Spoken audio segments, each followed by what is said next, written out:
So what do you guys think about the Type R?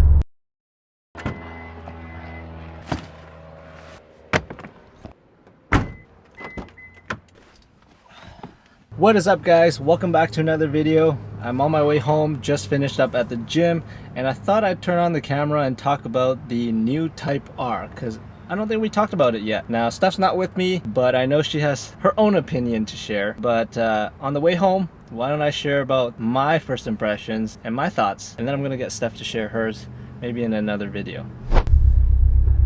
So, the new 2023 Type R.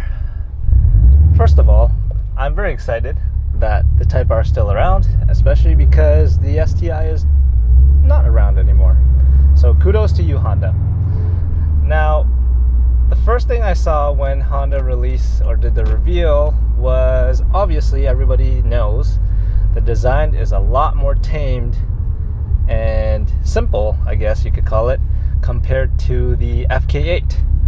And at first, I loved it because I absolutely hate the fake vents on the FK8. I think it's pointless. I also think the FK8 has a lot of harsh body lines. Not only does it make it hard to wash and hard to clean, but I just think it was unnecessary. So looking at the new Type R, my first impression was, wow, this is nice. I like how they toned it down. It's a simple shape. And then I started comparing the photos, and I don't know if it's like a grass is greener on the other side type syndrome, but a part of me started to like the FK8 more. I don't know why, but I don't know. Now, both of the designs are growing on me. I love the front of the new Type R, I'm not gonna lie. Looks awesome. The back, however, not the biggest fan of. I think it doesn't suit the car. I think Honda could have made it a little bit more aggressive. It looks too identical to the regular Civic hatch, if that makes sense. Like, of course, it's based on the hatch, but still. And then the wing, I like how Honda went with more race car look with the wing. Like, it's got the wing stands instead of just like body colored, kind of like the STI or the old Type R. But I also find like it doesn't really match the car. And I know maybe some of this is kind of contradicting as I'm talking, but that's just how I feel. Like, my first impression of the car is I love it, and that goes for everything. The only thing I will say that I love without a but is the interior. Civic Type R interior, especially the driver and passenger seat, those seats are phenomenal. But one thing that I caught in the photos is the red carpet. And that I freaking love, because that is like OG Type R, which Honda brought back. And I love it because that's not something you see in other cars. Because other cars are just black, or I guess whatever the interior color is. So I think it's super special.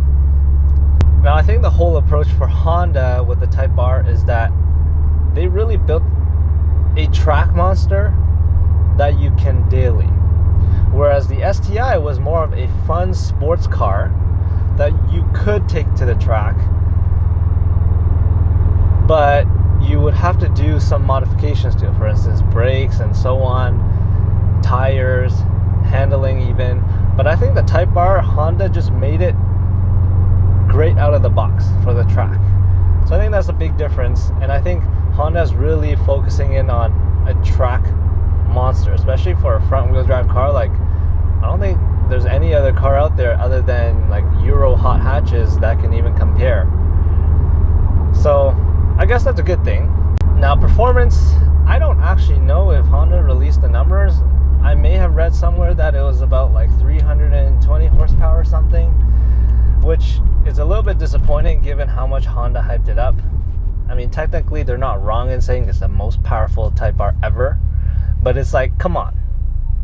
Like, you can squeeze out a little bit more. That's my point. And I gotta give it to Honda. They did a really good job in hyping it up. Like, they kept the car under the wrap, the camo,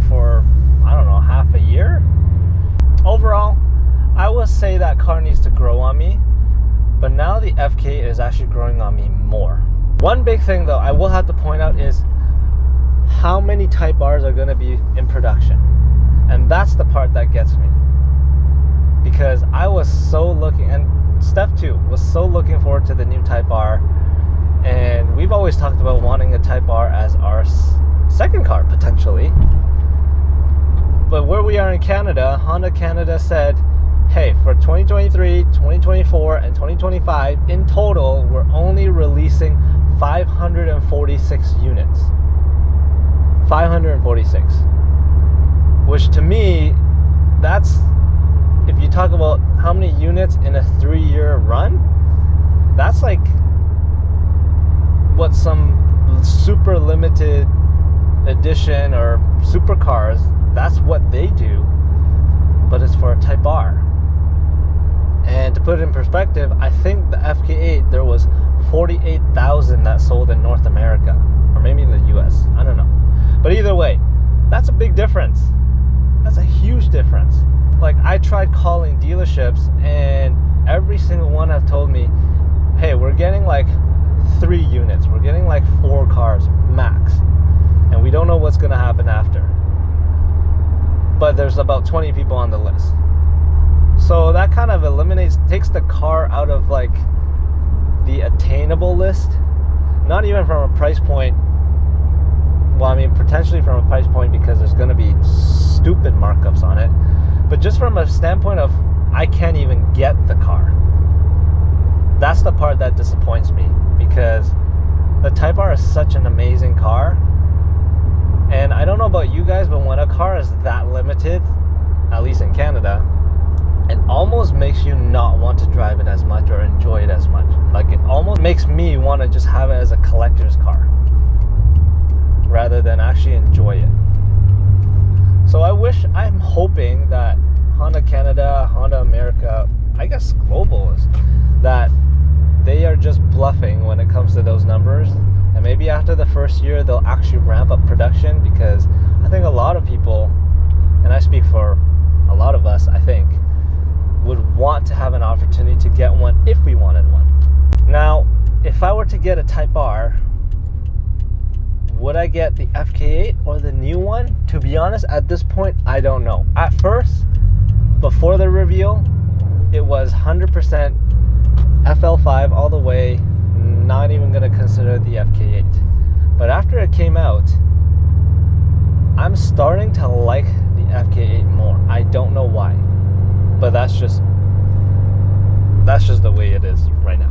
So what do you guys think about the Type R? Because I think it's not very controversial, but that car has definitely stirred up a lot of conversations, whether you're for it or you're against it.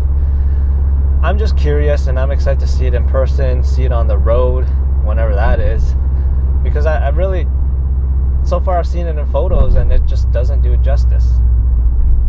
Oh, I did see a photo, I think it was in Japan, where they showed a Type R demo with all the OEM aftermarket accessories, I guess you could call it, and there was a carbon wing on it that was red carbon, and I thought that was super dope, because normally you see carbon wings, it's just black carbon, but this one had like red weaved into it, which I thought is super cool. So I'm interested to see whether or not that's actually an OEM accessory, or who decides to get it, because I think it looks super cool. So I think that's kind of my first impressions, at least for now, and my initial thoughts on it. Anyways, thanks for watching. It was a good chat. Click the like and subscribe button, and comment down below what you guys think, because I want to know what you guys think about the car. And until then, I'll see you on the next video.